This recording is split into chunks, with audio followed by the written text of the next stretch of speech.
The Square Ball Podcast. Welcome to the show. It's brought to you with Levi Solicitors. 10% discount on your legal fees at levisolicitors.co.uk/the Square Ball. Dan Moylan here, hello, with Michael Normanson and Moscow White as well, Daniel Chapman. It's time to preview Crystal Palace now. We're playing them away on Sunday at 2 o'clock. Referee for this one, Paul Tierney. Great lad. Yeah? But Better? Gave us a penalty, didn't he, against Brentford? We won that game. That's the away game at the end of last season to stay up. Yeah. So that was good of him. We earned it. I mean, it was a penalty. Didn't like he just gave it for no reason. He'd have really struggled to not give it, wouldn't he? Particularly if VAR had looked at it and gone, yeah, Paul, you've got to. I know we obviously hate Leeds and there's a conspiracy and all that, but on this occasion we'll allow them to score. Well, it was the anti-Burnley conspiracy at that point, wasn't it? That Everton had thought was all on them. But it turned out that it was Burnley that the referees in the Premier League wanted relegated. So that's why that happened. Do you remember there was the Wolves conspiracy as well, wasn't there, when we heard that? Running concurrently. Who to keep them out of Europe, which they're really making safe with it this year, I think is what they've done there. Yeah, we didn't mention the sackings actually in the news part of the show that Lage has gone, and Chris Wilder as well. Remember him from our past? Bamford. Fucking Bamford's fault. Bamford. What a weird thing to do when you've been promoted. Just talk about Pat Bamford for ages. It's funny, isn't it? Oh, well. So Muppets at Leeds. And Pat Bamford and his mates are fighting. Well, when I'm at Middlesbrough, I'll remove every trace that Bamford was ever in that building. Had to deal with Johnny Howson, though, didn't he? back to Johnny Howson. Who wouldn't love Johnny Howson? Back to Palace. They were at the mercy of poor refereeing this weekend. Just gone. That handball on the floor. Didn't give a red card for that. Chris Kavanagh was the ref. I just looked that up. Yeah, I see why it wasn't Start given. giving them names. There was a bloke like in the middle, but for God's sake, he was never getting there. It wasn't given because Chris Kavanagh's a bottleless get. Right. And in your opinion, was he the referee or the VAR person? He was the referee, so I don't know what the VAR's excuse was. Bottleless get.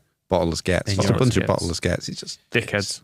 Unbelievable. And then I've no particular sympathy for Crystal Palace and Patrick Vieira, but their faces when Silva then sets up the goal and then Conor Gallagher comes on and thumps the winner in the top corner. I think they were all just kind of struggling at that. Well, fucked here, aren't we? It was proper dagger to the heart stuff. That wasn't in the 90th minute. Yeah, they've been shafted. It's a surprise to see that happening in favour of one of the big teams. I mean, it's hard to look at a decision like that and imagine that there isn't a favour. I keep going back to the Sinistera thing. Does a Chelsea player get sent off if they do what Sinistera does? Or is no, it just I'm saying if that's Reece James trailing a leg, don't do that again, Reece, you naughty little sausage. Mason Mount, one of England's heroes, so he gets a pass. So it's there, even if it's not a conspiracy. There is that familiarity, and I think again, our Louis paid the price for not being a known face. Mm-hmm. They had a month off, similar to us. After their Brighton game got postponed due to the epic distance those teams had to. I mean, if people are saying, "Well, just drive to Liverpool," in fairness, you can't drive to Brighton, can you? Because you can't park within about 8 miles of it because of walk from wherever you can park. Don't they do a park and ride? Yeah, I think it was cancelled because there were no trains. It was a train strike. Yeah, you basically have to get there on a train, and there was a train strike. But then there wasn't a train strike because the Queen died. Yeah, but then you can't get a train away from the Liverpool game. Yeah, so that shouldn't be that, and they've moved it to that. So the train strike affected. So they've moved it. Outside. They've moved it to that. You can't get a train back, which means it should be postponed and moved to a different time. Yeah, when trains are available. Okay. Well, that's the logic here. If you have to cancel a game because trains aren't available to get fans there, why are you then moving games to times when trains are not available? It's like putting the game on a day when you know there's a train strike. Yeah. It's good. Well, it's because this is, I suppose, stupid, isn't it? This is a big intense derby and stuff, innit? Brighton Palace. But it's a bubble game. Yeah, isn't but it? it's still, you don't get more people because of the way that the cap away attendance is. You don't get more away fans travelling to it than you do from Leeds to Liverpool. But they're more punchy, and you'll be. Oh, imagine if you had to get a bus, it'd be much worse. The Palace Ultras is what's caused this, isn't it? Yeah, they are scary. Those drums might be keeping the good people of Hove awake at night. They are not in great shape this season, but yet, as I was saying on the Phil Hayes show, it's like it's one of those you look at and you go, tricky game, but it also falls into that same category as the Villa game did of teams that could probably beat each other on any given day, might well grind out yet another tedious draw. Who knows? I mean, having moaned about watching Villa roll around and complain, we've got Ayew and Zaha in this game, haven't we? Yeah, I mean, Zaha, it will trigger warning for the Palace fans, but he's got to be one of the unhappiest footballers you've ever seen. He just seems to hate the game, hates his teammates, hate playing. It's because he knows he could have done so much more. He should have won some trophies, shouldn't he? And instead he's there, just trying to win free kicks. Did you not even get like a Europa League or a League Cup? I mean, it was David Moyes, wasn't it? So. Oh, okay, no. So no, I'm not sure if he. I mean, clearly, I'm not sure if he did. A very talented player. Of course, he doesn't dive, as we know, because the Palace fans always. Oh yeah, they've got all the evidence to show that he doesn't jump on this. They've got video compilations of all this to say that he does. He never goes down, unlike so many other Premier League footballers. And he doesn't. He barely even moans about it. Don't try and run the referees either. We know that's not really a thing because nobody does that, as we saw in the Leeds Villa game. So we can move on from that, can't we? But a really good player. We should say that as well. I did say that. Yeah. Okay. Just to make it completely clear, though, he is a very talented footballer. He's really good. I just wish he'd stop fucking moaning. Yeah. Anyway, I think Ayew is actually the more annoying of the two, probably because he's not even as good. His game seems to mainly be about rolling about and complaining. Although his cross was good at the weekend for their goal. Yeah, I'm just going to put this one out there. I'd quite like us to win this. I'd like us to win all our games. Should we go there and try and grind out a 0-0 like we did last year? That was fun, wasn't it? God, I think we had a better performance against Villa at Elland Road than last year. If we have a better performance at Selhurst Park than last year, those would be two big improvements. I think the thing about somebody mentioned it way back in when we were discussing the Villa game that we need a win against some of these teams. We do. It would be nice, but also we're not hurting ourselves too much by not losing to Villa and Everton and Palace. Fingers crossed, because that's how the gap opens up. If you look 3 points for a win instead of one for a draw, and if you start going behind Palace and Villa and Everton, we would have a problem if we were considerably lower down the division than them with poor results against them. Takes me back to that comment last year. You won't remember it, but I know because it was said by Leeds United legend Robbie Elliott, who was near somebody who I'm in touch with inside the stadium, and said draws keep you up in this division. So we can draw our way, like the George Graham era, never really winning any games, just draw. And it doesn't, safety. As we were saying earlier on as well, that it's progress in a way, isn't it? That if we can keep getting the results while 5 new players, lots of them attackers, Sinistera gets his fitness, while all that kind of improves, and Marsh keeps saying, that we've got to improve on our tactical topics and our link-up players in these areas, then there are signs that we can get better than we are. But if we're starting from a base of not losing to showers of shit like this, touch wood.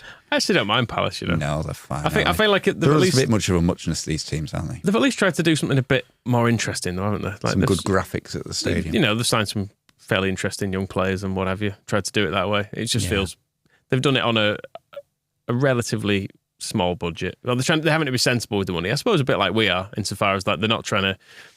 They don't seem to have anyone bankrolling them and saying, "Here's 200 million quid to burn through every summer." And so they've tried to sign players who can increase in value, like Eze and Lise and people like that, who interesting players. And against Chelsea as well, they picked an attacking front 5, which, given the kind of the transfers that they've been making, it's Elise as well as obviously out injured, but they had all of them on the pitch at once. It just went, right, fucking Chelsea, let's go for it. Scored, and then would have scored again, maybe, or at least would have had the advantage for a red card. But that's not allowed. Chelsea. It's not allowed, Moscow, is it? Exactly, so they made sure that Chelsea got the win. They hit the scene, but it does mean that there could be a more exciting match in the offing. There's no reason to think Patrick Vieira's Palace will be going negative against us. And don't forget as well that Vieira and Marsh hate each other from the old New York.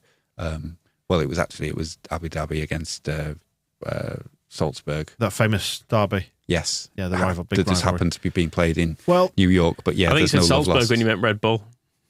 No, I meant Salzburg. Oh, you meant Salzburg? Yeah, it was because it's the City football group against the Red Bull group. So Abu Dhabi against Salzburg is where their bases are. Oh, is Salzburg the main base of the Red Bull? I don't even know. It's an Austrian drink.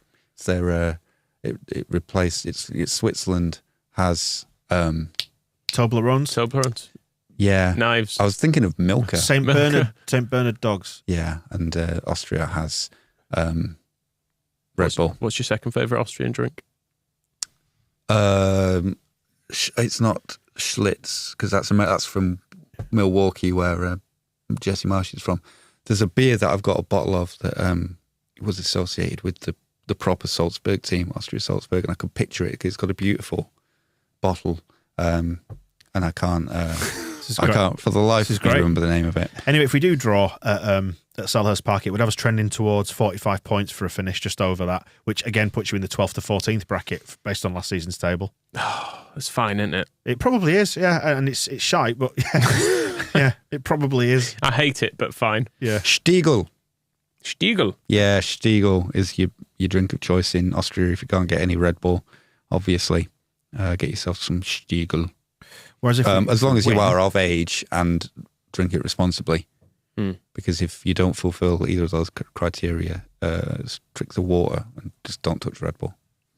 Whereas if we win, we'd be on 1.5 points per game, which if we do... that sounds more fun. That means you get to win every other game, doesn't it? Yeah. Over a season, that would put you on 57.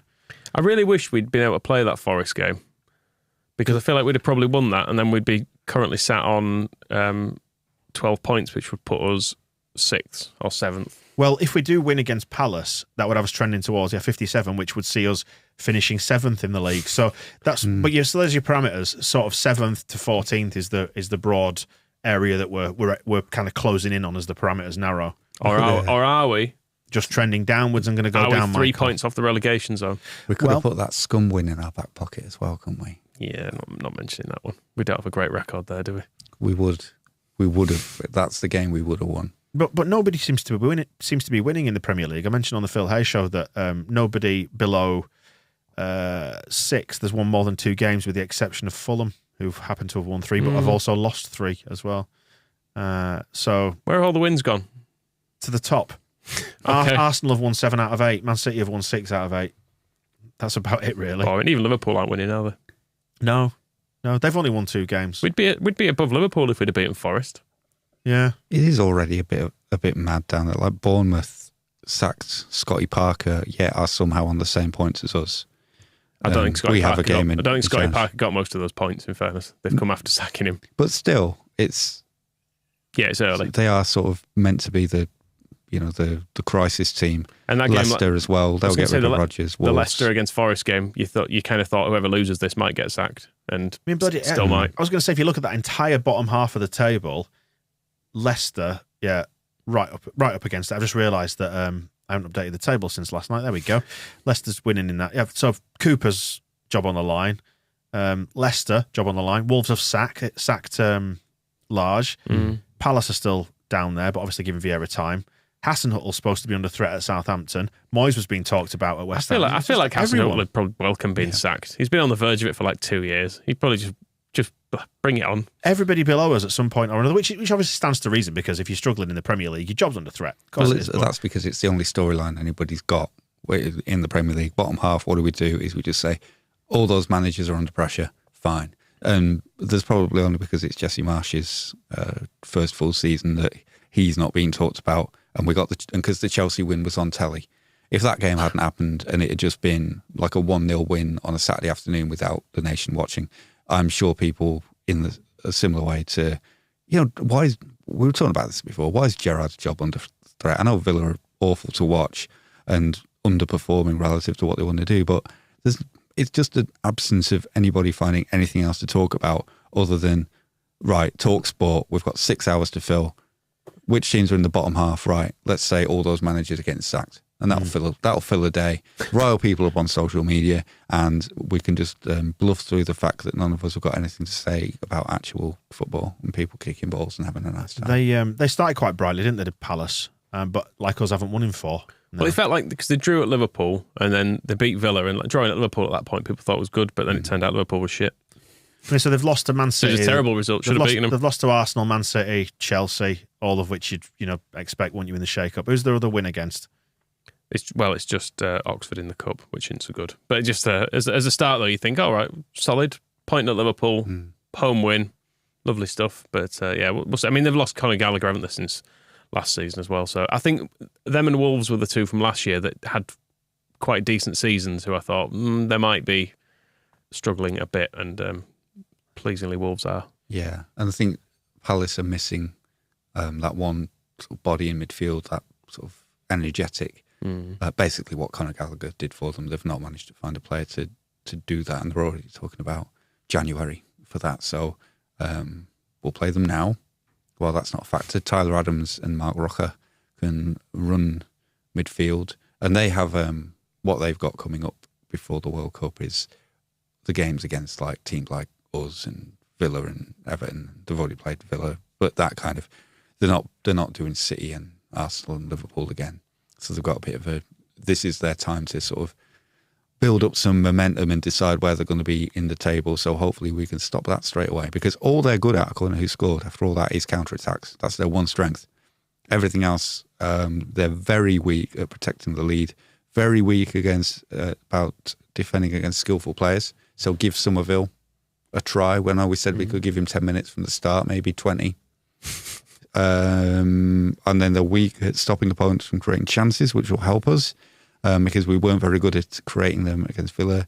They are bad at avoiding fouling in dangerous areas, so we can have some Aronson debates, have little chats on the ball to decide what they're going to do. They're weak on aerial duels, so get Nonto on. And they're also weak at defending set pieces, so that helps with the what's he called? No, I'm just laughing at the idea of putting him on for the aerial duels. Yeah. Well, if they're weak at it, give him a chance. He might have a big spring. And they're weak at keeping possession of the ball as well, which is good. And in their style of play, opponents play aggressively against them, which is another way of saying Ayew and Zaha hit the deck every time anyone sets foot near them. Well, so this is what we can predict then. We can predict Zaha to look unhappy and to get fouled. Here, villains of the week will be Zaha and Ayew next week. They're in there. This is a game. It'd be nice to win. We're capable of winning. Wouldn't be surprised if we lost. Probably a draw.